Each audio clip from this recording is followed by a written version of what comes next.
झारखंड में महागठबंधन ने 21 अप्रैल को उलगुलान न्याय रैली का आयोजन करने का फैसला लिया है। बीजेपी प्रवक्ता प्रतुल शाहदेव का कहना है कि बहुत तामझाम के साथ महागठबंधन 21 अप्रैल को उलगुलान न्याय रैली आयोजित कर रहा है।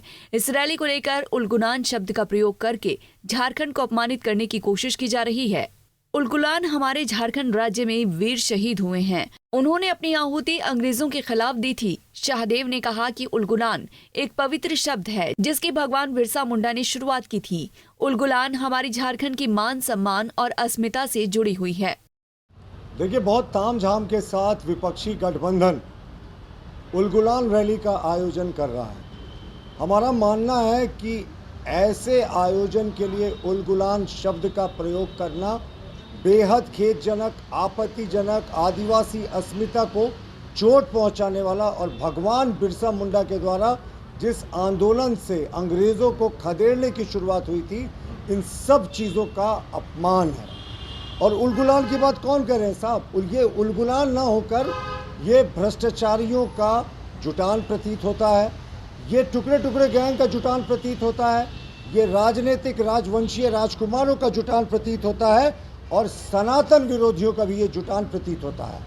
और इसका नाम इन्होंने उलगुलान दिया है। ये वीर शहीद जो झारखंड के लिए, जिन्होंने देश के लिए अपना सर्वोच्च कुर्बान किया था, सर्वोच्च बलिदान दिया था, उनका अपमान है। क्योंकि मंच पर कैसे लोग नज़र आएंगे साहब? वैसे लोग नज़र आएंगे जिन्होंने भ्रष्टाचार को बढ़ावा दिया है या जिनके परिजन भ्रष्टाचार के आरोप में जेल में हैं, या ऐसे लोग नज़र आएंगे जिन्होंने सनातन धर्म को गाली दिया है। तो हमारा मानना है कि ये उलगुलान शब्द का प्रयोग करके उन्होंने झारखंड का अपमान किया है और देश के समस्त आदिवासियों का अपमान किया है उलगुलान रैली करके। और उलगुलान की बात करें ना, तो उलगुलान की शुरुआत तो सोरेन परिवार में ही हो गई है। जब सीता सोरेन जी ने झंडा बुलंद किया, उलगुलान का आह्वान किया कि जो एक तरफा आक्रमण हो रहा है उनके ऊपर, जिस मुश्किल हालात में उनको अपने और अपनी बेटियों की परवरिश करनी पड़ी, उनके पति की मौत दुर्गा सोरेन की वो जांच की मांग करती रहे, लेकिन इस निष्ठुर सरकार ने बंद करके रखा अपने कान, उनके मांगों को अनसुना कर दिया। वहीं शाहदेव ने कहा कि महागठबंधन के नेताओं में आपसी मतभेद है, इसीलिए झारखंड की कई सीटों पर महागठबंधन के कई दल चुनाव लड़ रहे हैं। अब चतरा, पलामू, लोहरदगा, राजमहल, कोडरमा सीटों की बात करें तो कहीं फ्रेंडली फाइट की बात हो रही। साहब, राजनीति में फ्रेंडली फाइट क्या होता है? अगर चतरा में राजद और कांग्रेस एक दूसरे के खिलाफ लड़ेंगे तो एक दूसरे के वोट को काटेंगे, तो यहाँ फ्रेंडली कुछ नहीं होता। तो ये और इसके अतिरिक्त जो इनके पार्टी के विद्रोही उम्मीदवार हैं, वो भी कहीं कहीं कई सीटों पर तालमेल अपना ताल ठोकते नजर आ रहे हैं। तो हमारा मानना है कि ये गठबंधन बिना नीति सिद्धांत का, बिना जनता की सोच कर आया।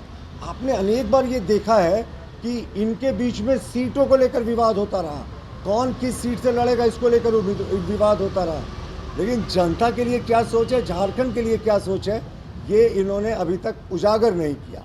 तो यही इनका लीडरशिप पूरे तरीके से एक्सपोज्ड है।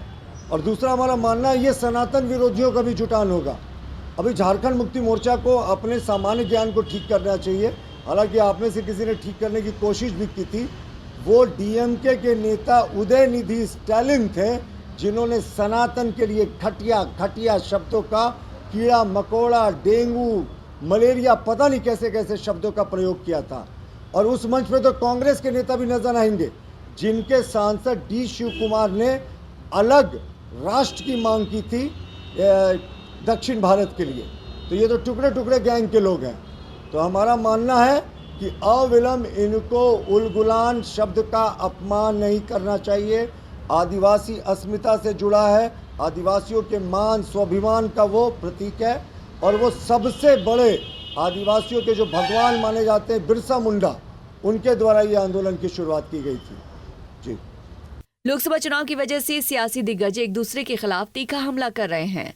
हर नेता अपनी पार्टी के दावों को सही और विपक्षी को गलत करार देता है, लेकिन आम जनता ही तय करेगी कि किसके दावे में कितना दम है। पंजाब केसरी टीवी के लिए रांची से आशुतोष सिन्हा की रिपोर्ट। हमसे जुड़े रहने के लिए हमारे YouTube चैनल को सब्सक्राइब करें और नई वीडियो की नोटिफिकेशन के लिए बेल आइकॉन को दबाएं।